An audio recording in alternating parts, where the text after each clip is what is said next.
Dok, kepala saya rasanya nggak enak banget. Pusing, badan lemas, nggak nafsu makan. Sering mual dan muntah sampai mulut terasa pahit, dok.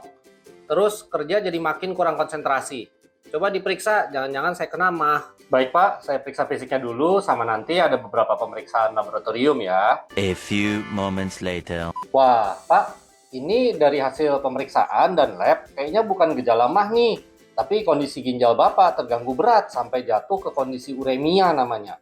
Jadi racun ureum hasil metabolisme protein itu menumpuk karena menurunnya kemampuan filtrasi ginjal Bapak.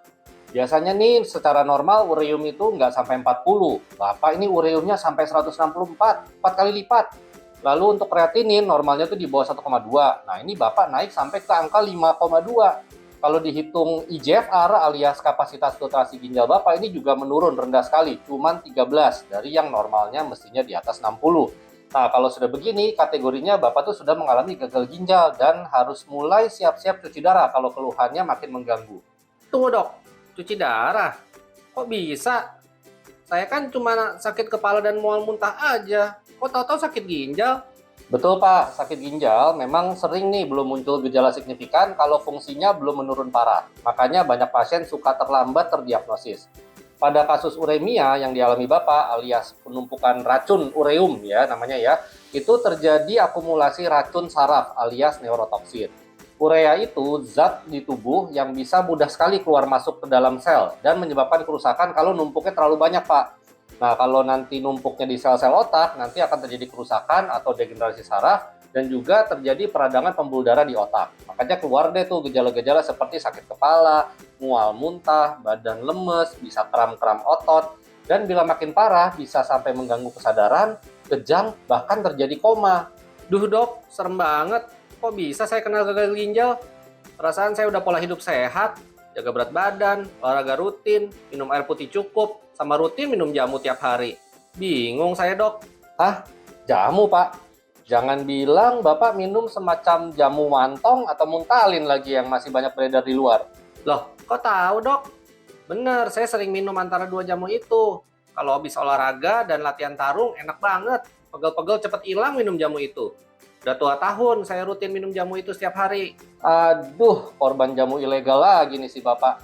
Kedua jamu itu dan beberapa jamu atau obat tradisional lain itu sudah dinyatakan ilegal ya Pak sama BPOM. Karena tidak ada izin edarnya dan mengandung bahan kimia obat yang berbahaya dicampur ke dalamnya. Kalau mau lebih jelasnya, coba mampir ke video saya sebelumnya deh. Walah, baru tahu saya dok. Jadinya selesai minum gituan terus.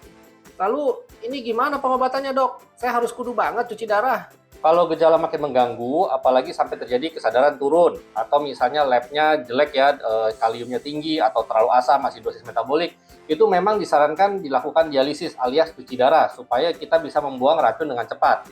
Tapi untuk sementara ini, yang penting Bapak harus kudu stop minum jamunya ya, dan obat-obat yang lain tanpa seizin dokter. Hati-hati juga dengan penggunaan obat anti nyeri, misalnya golongan NSAID, pada pasien-pasien gangguan ginjal itu bisa berbahaya. Terus untuk makan ya, sementara harus rendah garam dulu, rendah zat-zat kalium, dan juga kurangi asupan protein supaya produksi ureum di badan itu nggak makin banyak.